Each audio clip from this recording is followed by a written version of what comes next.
What's up, everybody? Welcome back to the Formula America podcast. We're your hosts, Kurt and Dylan. And today we wanted to kind of do a little recap and go over everything that happened throughout this triple header that we just went through. Because there's a lot that took place over these past 3 weeks that we didn't really get to. A lot of changes, a lot of new things have come to light. And just like we wanted to just do a quick recap on everything that's taken place while we get ready for our next race that's coming up in 2 weeks' time.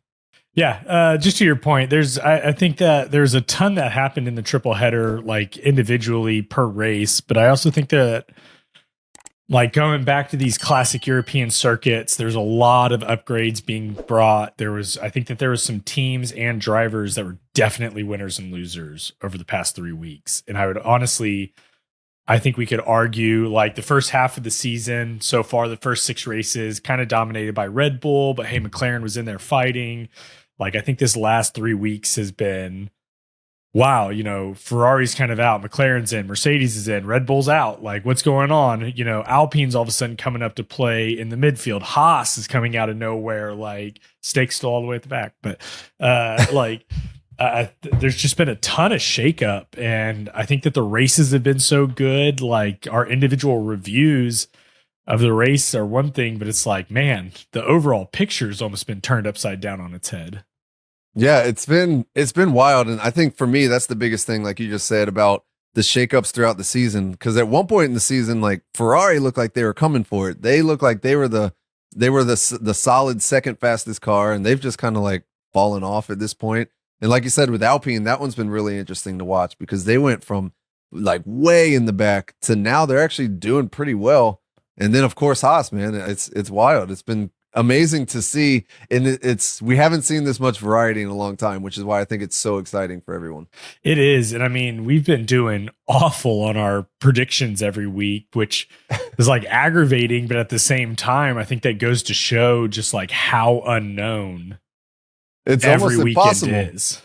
Look, we are 100% experts in this field. So if we're having troubles doing it, that's exactly right. Although I'm pretty sure you said your wife predicted the entire podium last weekend, so that might not bode well for us. Maybe we need to have her on the podcast. Hey, like I said, man, my seat's under threat right now. I'm Checo Perez. After the summer break, it's going to be you and her.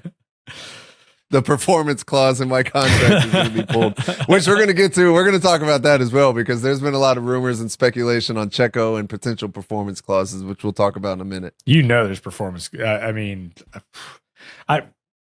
ahead and get into that, because I've got opinions. I've been doing research. So what have you been reading about that? Okay, so it started out as like a murmur, but now it's starting to, there's been multiple, actually some of them are valid news sources basically in the Formula One world that are starting to report on these, and there's performance clauses in his contract, which we all know there's going to be, but there's specifics that are coming out, which they seem to be holding a little bit of weight.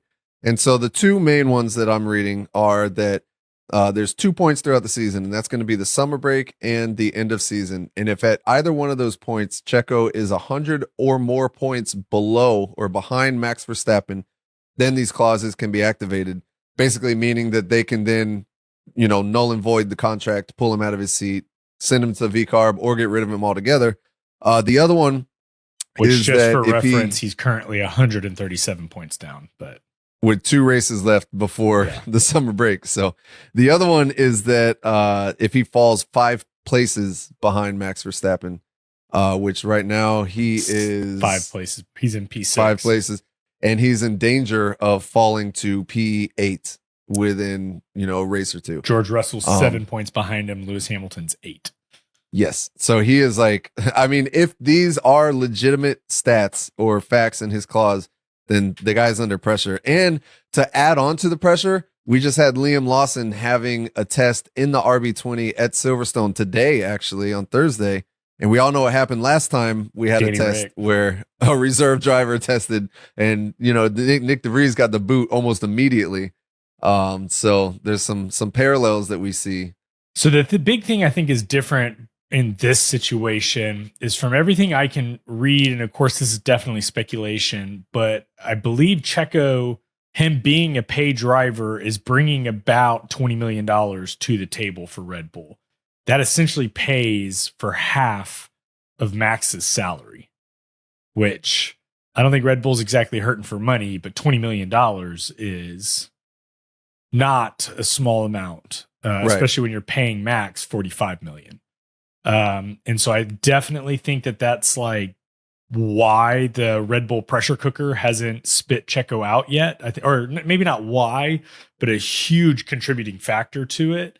But I think now I saw a guy did a comparison of the first 6 races to the last 6 races, how many points each team has gotten. So Red Bull in the first 6 races got 239 points. McLaren got 124. And obviously Red Bull got the most points. The last 6 races, McLaren has gotten 171 points. Red Bull's only gotten 134, and Mercedes has gotten 157. Red Bull's in 3rd place as is with the last 6 races. If that trend continues, the constructor title is absolutely up for grabs. And I think that's what's kind of forcing Red Bull's hand at this point of like, hey, we're going to lose more money by not being the number one constructor and getting that prize purse than we are for what Checo's bringing to the table. And so now I think that the money is at risk in general is why that it's kind of becoming the typical Red Bull pressure cooker performer get out. Yeah. And, you know, like you said, he brings all that money through his sponsors. But the other side, too, is how many people is Red Bull going to lose over here in the Americas? Like, you've been down to the Mexico City race. That is wild. And it is all Checo. Bull. Yeah. So if Red Bull boots Checo, could you imagine what the Mexico City Grand Prix is going to be like? There's probably going to be there for it. Yeah, we will be there. We might be in danger. I don't know. But yeah, I can only imagine how much, you know, revenue that's bringing in both apparel sales, Red Bull sales in general. And then even at the Austin Grand Prix over at COTA, there's always a ton of Checo fans there too. So they're going to lose a lot of their fan base over in the Americas if they get rid of him. So I'm sure that's also playing into it as well. But then, like you said, how much weight do you put into that versus losing that Constructors Championship? Because at the end of the day, it's a Red Bull Racing and it's a Constructors Championship that they're looking for. And so I want to put all this into context, pulling up, this is from motorsport.com, the prize purses from 2023 and how much each constructor got. First place Red Bull got $140 million. Second place got 131, third place 122, fourth place 113. So about $9 million is the difference in each step of the prize purse. And as of the last 6 races, their Red Bull's in 3rd place. So, I mean, they'd be losing out on an estimated $18 million if they stay there. So, like, yes, a lot of revenue and merchandise, but I'm still thinking that prize purse might be the real moneymaker. I think if they do end up getting rid of him, that Christian Horner will probably have a hit put on him by the cartel down in Mexico. Might be a real threat. Yeah, for sure. Maybe you sit that race out. I don't know. Send Helmet down there, you know. That problem might solve itself for you. Who knows? Horner just cleans house and send Helmet and Jos Verstappen. But yeah, I mean, awful couple of races for Checo. Let's see here. In just to finish beating up on him, beginning of the triple header in Spain, Checo got 8th place, Austria 7th place, and Great Britain 17th. Like, yeah, his last podium was in China in April, and in the last 5 races, he's only scored 11 points total. So Nico Hulkenberg has scored more than that in the past 2 races. Yeah. So actually, we just did a full episode just on the downfall of Checo Perez. If you want to check that out, check out our Patreon, patreon.com/Formula America for that. But I think that might be enough on Checo. Poor Checo. I feel bad for the guy. I do too. Like I said, but I think that he is the hot topic right now just because who's going to take that number 2 seat? Is it going to be Liam? Is it going to be Carlos? Is it like what's... There's so much writing on it. Like, what was that? I don't remember where they were at, but it was a pre-race interview, and they asked, I think K-Mag what they were waiting on before signing contracts. And he was like, we're waiting on him. And he pointed at Carlos. And so what is Carlos waiting on? I don't think he's waiting on a Sauber contract. I think that he's waiting on to see Red Bull or VCarb or, what's going to happen with one of those. So could be really interesting. It could be. Yeah.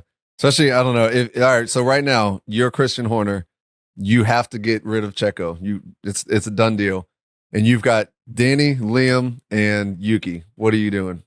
Well, if I'm Christian Horner, first, is Ginger Spice still in the picture for this scenario? Because she's still staying strong. Yeah, because that's where I'm going to go first. But then, after,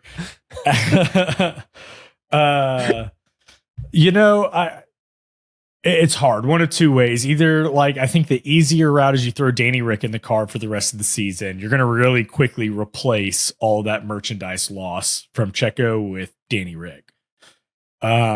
But I think that the long-term play is to put Liam Lawson in there. Man, I feel so bad for Yuki because Yuki. No one's even considering him. Logically, Yuki would probably be, if you're just looking at numbers, Yuki would probably be the logical choice. But I don't know what it is. He's rarely in that conversation, I feel. He is. So I think if you're long-term visioning it, I'd throw Liam Lawson in there, but your constructor title's up for grabs. So that makes me want to say put Danny in there, but I don't know that Danny's going to perform as he should either. So I don't know. What do you think? I agree, now though. you're Christian Horner. I would put him in there. I'd put Danny in that seat. Of course you would. Of course I would. Come on, man. That's not even a question. I'd put Danny in the seat at least for the rest of the year and then reevaluate then. So, all right. So then where does Carlos Sainz go? I said it before. If I was him, I would be trying to get Carlos in that seat for next year. So I mean, maybe you just tell Danny, be like, look, this is for the rest of the year. And then if you do well, then you can have your seat back at VCarb. But I don't know. That's a tough one because you still got Liam Lawson flopping in the wind there, and he's going to have to make a decision. If the rumors on his contract are true, then if he doesn't get a seat, then he's free to go elsewhere for next year. So I don't know. Do you risk losing Liam, potentially the next Max Verstappen, for, Danny? No. If I'm Carlos, I'd be picking up that 1-year contract at Mercedes.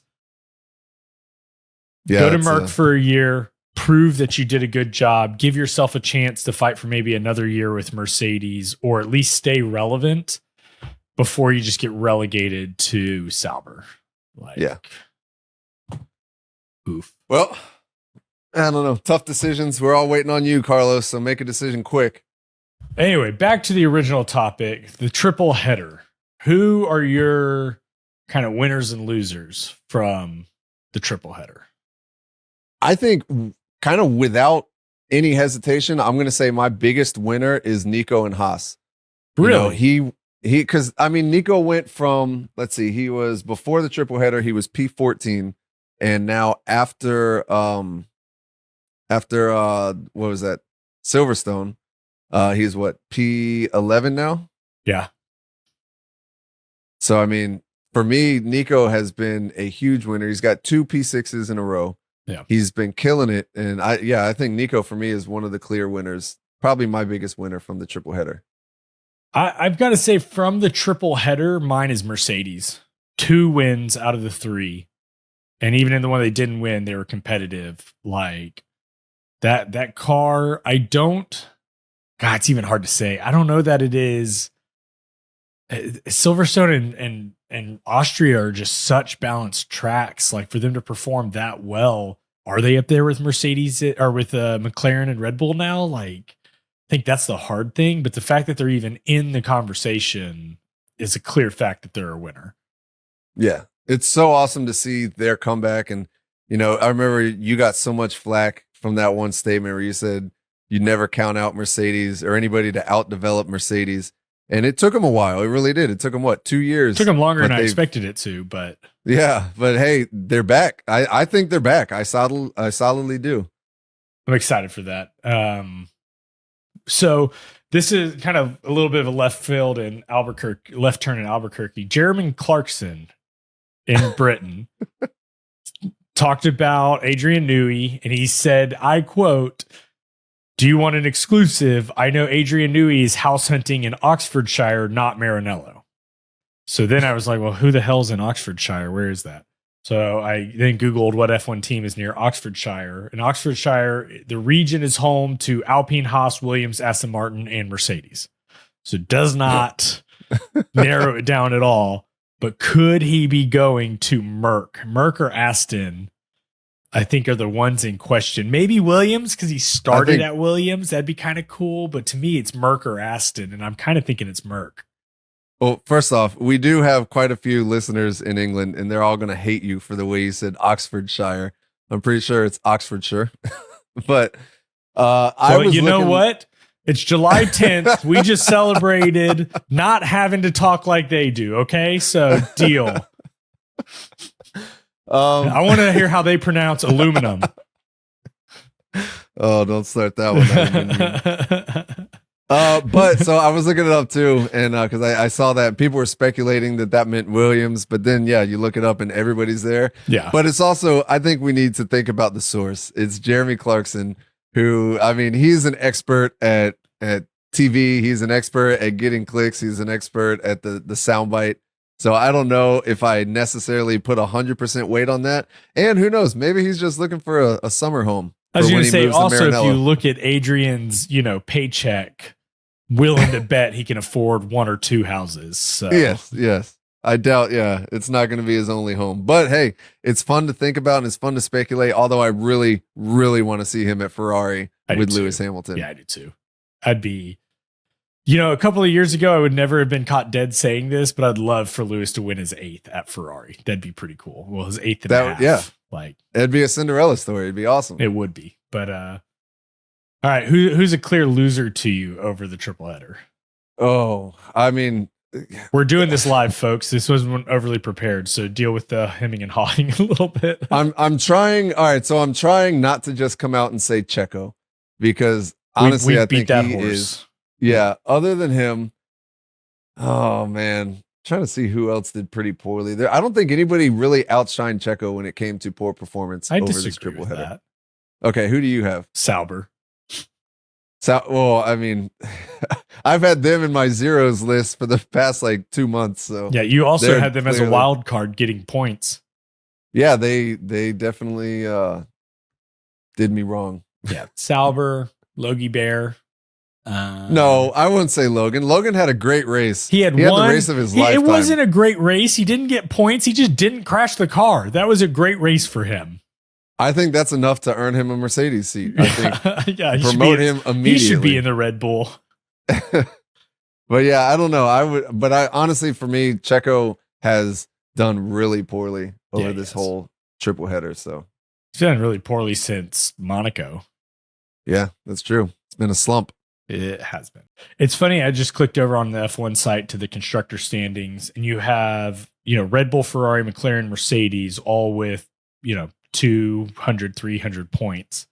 And then there's this giant jump to 5th place. Aston Martin's got 68 points, followed by VCarb and Haas with 31 and 27. That's your midfield. And then you have Alpine, Williams, and Kick Sauber at 9, 4, and 0. It's like just looking at the constructor points really very cleanly says, well, here's the top of the pack, here's the mid of the pack, and here's the back pack. Although, and it's interesting that Haas has clawed its way out of that, lower field, and now it's solid. I think a solid midfield car. It definitely is, at least in the hands of Nico. But that's true. But I totally agree. They've definitely improved. Alpine has as well. I'm kind of surprised Alpine's only got 9 points, but they've definitely kind of had a little bit of a resurgence. Yeah, they've definitely had a lot of struggles to overcome, be it personnel issues, driver not relationship issues, overweight car issues, reliability issues. They've had everything thrown at them this year, and they're actually seemingly on the uptick. So good for them. Well, when you're at the bottom, there's only one way up. It's only one way up. That's the motto at Kick Sauber right now. Between Kick Sauber and Charles Leclerc, they keep showing us there is new bottoms. Oh man, I really hope for Charles Leclerc's hope that something good happens in this next string of races. All right. You got anything else on the triple header or? No, that's kind of it. I'm actually really hoping. I keep checking every day to see if there's any news about the signings. I know Carlos was mentioning that he wanted to wait till after the triple header to make his decision clear. Yeah. So hopefully this gap between now and the next race, we'll get some sort of movement there. And then the rest of the dominoes will all fall in place afterwards. Adrian Newey and Carlos Sainz, though, everybody's waiting on those two. Yeah, I agree. So, we got Hungary coming up, the Hungaroring. It's got its ups and downs of races. We'll see what happens. Then we got Belgium after that, doubleheader. Great race. Spa is one of my absolute favorite tracks. So I'm super excited for that. And then we go to the summer break. Yep. 4 weeks of nothingness. Except for Checo probably losing his seat. Jesus. Another revolt south of the border. All right. Well, you got anything else on this one, No, Dylan? man, that's it. All right, guys. Make sure you check us out on Instagram, Formula_America. Make sure you leave us a rating and a review, too, if you get a chance. And hop on over to our Patreon and check that out. Patreon.com/Formula America. And I think that's it. So on that note, Stay classy, America. we'll see you next time. The Las Vegas track really does look like an upside down pig.